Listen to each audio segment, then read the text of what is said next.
The Tullahoma Campaign was a military operation conducted from June 24 to July 3, 1863, by the Union Army of the Cumberland under Maj. Gen. William Rosecrans, and regarded as one of the most brilliant maneuvers of the American Civil War. Its effect was to drive the Confederates out of Middle Tennessee and to threaten the strategic city of Chattanooga. The Confederate Army of Tennessee under General Braxton Bragg occupied a strong defensive position in the mountains, but through a series of well-rehearsed feints, Rosecrans captured the key passes, helped by the use of the new 7-shot Spencer repeating rifle. The Confederates were handicapped by dissension between generals, as well as a lack of supplies, and soon had to abandon their headquarters at Tullahoma. The campaign ended in the same week as the two historic Union victories at Gettysburg and Vicksburg, and Rosecrans complained that his achievement was overshadowed. However, Confederate casualties had been few, and Bragg's army was strong enough to defeat Rosecrans at the Battle of Chickamauga a few weeks later.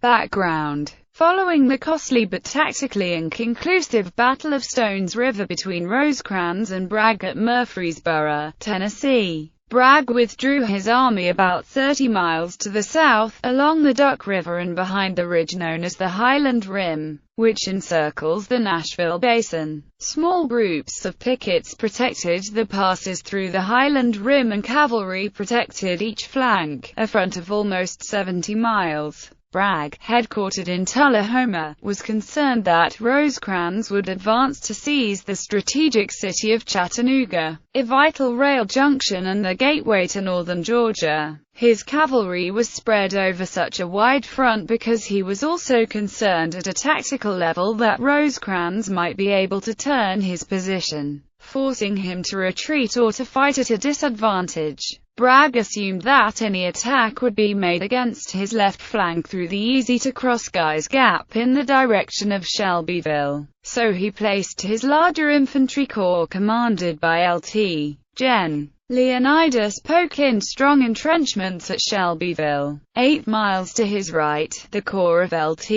Gen. William J. Hardee was fortified in Wartrace, protecting the main road to Chattanooga and positioned to reinforce the other 3 passes through the Highland Rim, Bell Buckle Gap, Liberty Gap, and Hoover's Gap. Hoover's Gap was almost undefended. It was a 4-mile-long pass between the 1,100-foot ridges separating the Stones and Duck Rivers. The pass was so narrow that 2 wagons could barely pass side by side and was commanded by the surrounding ridges. Strong entrenchments were constructed, but they were manned by only a single cavalry regiment. After the campaign, Bragg was criticized for the inadequate nature of his Tullahoma position. Hardee told him that it was subject to both frontal and flanking attacks. Rosecrans kept his army in place occupying Murfreesboro for almost 6 months, spending the time resupplying, building a logistical base,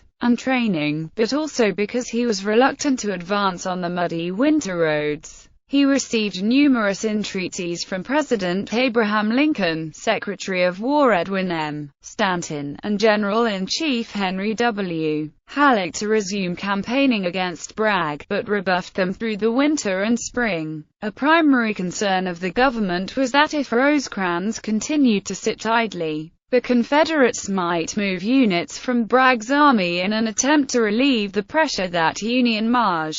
Gen. Ulysses S. Grant was applying to Vicksburg, Mississippi. Lincoln wrote to Rosecrans, "I would not push you to any rashness, but I am very anxious that you do your utmost short of rashness to keep Bragg from getting lost to help Johnston against Grant." Rosecrans offered the excuse that if he were to start to move against Bragg, then Bragg would likely relocate his entire army to Mississippi and threaten Grant's Vicksburg campaign even more. Thus, by not attacking Bragg, he was helping Grant. Frustration with Rosecrans's excuses led Halleck to threaten to relieve him if he did not move, but in the end he merely protested against the expense to which Rosecrans put the government for telegrams. Bragg's army suffered from the delays The area his troops occupied, known as the Barrens, was a zone of poor farmland that made it difficult for him to obtain subsistence for his army while he waited for Rosecrans to attack him. Ironically, though the Confederates were stationed for the protection of agricultural supplies of the South moving by rail through Chattanooga, they were close to starving while large portions of those agricultural supplies were shipped east to General Robert E. Lee's Army of Northern Virginia. Bragg's subordinate generals were nearly mutinous in expressing their dissatisfaction with Bragg's command during his Kentucky campaign and Stones River. Confederate President Jefferson Davis responded to the complaints by dispatching Gen. Joseph E. Johnston to investigate the condition of the army. Davis assumed that Johnston, Bragg's superior, would find the situation wanting and take command of the army in the field, easing Bragg aside. However, Johnston arrived on the scene and found the men of the Army of Tennessee in relatively good condition. He told Bragg that he had the best organized, armed, equipped, and disciplined army in the Confederacy. Johnston explicitly refused to have a suggestion that he take command, concerned that people would think he had taken advantage of the situation for his own personal gain. When Davis ordered Johnston to send Bragg to Richmond, Johnston delayed because of Mrs. Elise Bragg's illness. When her health improved, Johnston was unable to assume command because of lingering medical problems from his wound at the Battle of Seven Pines in 1862. During the winter and spring, both sides occupied themselves with the favorite, and generally profitless, practice of sending cavalry on raids. Almost a third of Bragg's army consisted of cavalry, 16,000 effectives versus about 9,000 Union. In a February raid against Fort Donelson, Confederate Maj. Gen. Joseph Wheeler, commanding 2 brigades of cavalry, failed to capture the garrison in Dover, Tennessee or disrupt Union shipping on the Cumberland River. In March, Rosecrans sent a detachment to cut Bragg's communications, but it was forced to surrender in the Battle of Thompson's Station. Also in March, Confederate Brig. Gen. Nathan Bedford Forrest raided Rosecrans's communications at Brentwood, a station on the Nashville and Decatur Railroad, in the Battle of Brentwood. Confederate Brig. Gen. John Hunt Morgan made his famous raid into Indiana and Ohio, an operation that cavalry historian Stephen Z. Starr called militarily insane, that ended in Morgan's capture. Confederate Maj. Gen. Earl Van Dorn, who was brought into the Army of Tennessee's area of operation by Johnston, was unsure of his mission, in which he was supposed to take position, and of who would serve under him. He was unsuccessful in cutting Rosecrans's communications between February and May, with raids that included 2 minor cavalry fights north of Spring Hill in March, and Forrest's pursuit and capture of Carl Abel Strait in Streight's raid in Alabama in April.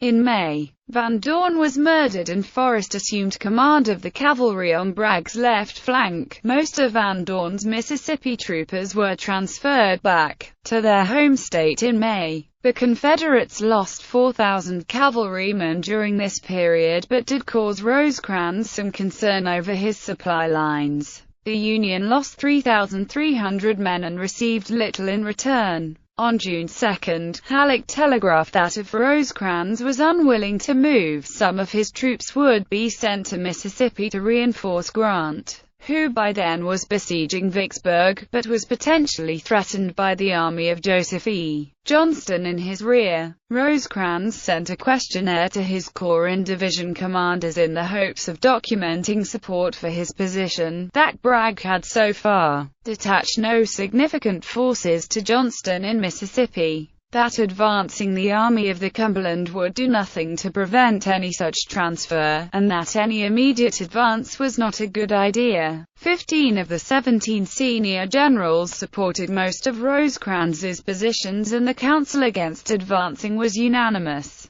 The only dissenter was the newly assigned Chief of Staff, Brig. Gen. James A. Garfield, who recommended an immediate advance. On June 16, Halleck wired a blunt message. Is it your intention to make an immediate movement forward? A definite answer, yes or no, is required. Rosecrans responded to this ultimatum. If immediate means tonight or tomorrow, no. If it means as soon as all things are ready, say 5 days, yes. 7 days later, early in the morning of June 24, Rosecrans reported that the Army of the Cumberland had begun to move against Bragg. Opposing forces. The Union Army of the Cumberland, commanded by Rosecrans, began campaigning with 50–60,000 men, composed of the following major organizations. 14th Corps, commanded by Maj. Gen. George H. Thomas, 26,058 present for duty with division commanders Maj. Gen. Lovell H. Russo, Maj. Gen. James S. Negley, Brig. Gen. John M. Brannan, and Maj. Gen. Joseph J. Reynolds. 20th Corps, commanded by Maj. Gen. Alexander M.C.D. McCook, 16,047 present with division commanders Brig. Gen. Jefferson C. Davis, Brig. Gen. Richard W. Johnson, and Maj. Gen. Philip H. Sheridan. 21st Corps, commanded by Maj. Gen. Thomas L. Crittenden, 17,023 present with division commanders Brig. Gen. Thomas J. Wood, Maj. Gen. John M. Palmer, and Brig. Gen. Horatio P. Vane Cleve. Reserve Corps, commanded by Maj. Gen. Gordon Granger, 20,615 present with division commanders Brig. Gen. Absalom Bed, Brig. Gen. James D. Morgan, and Brig. Gen. Robert S. Granger. Cavalry Corps, commanded by Maj. Gen. David S. Stanley, 12,281 present with division commanders Brig. Gen. Robert B. Mitchell, and Brig. Gen. John B. Turchin. The Confederate Army of Tennessee, commanded by Bragg, with about 45,000 men, was composed of the following major organizations. Polk's Corps, commanded by Lt. Gen. Leonidas Polk, 14,260 effective total present. Hardee's Corps, commanded by Lt. Gen. William J. Hardee, 14,949 effective total present. Wheeler's Cavalry Corps, commanded by Maj. Gen. Joseph Wheeler, 8,967 effective total present. Forrest's Cavalry Division, commanded by Brig. Gen. Nathan B. Forrest, 4,107 effective total present.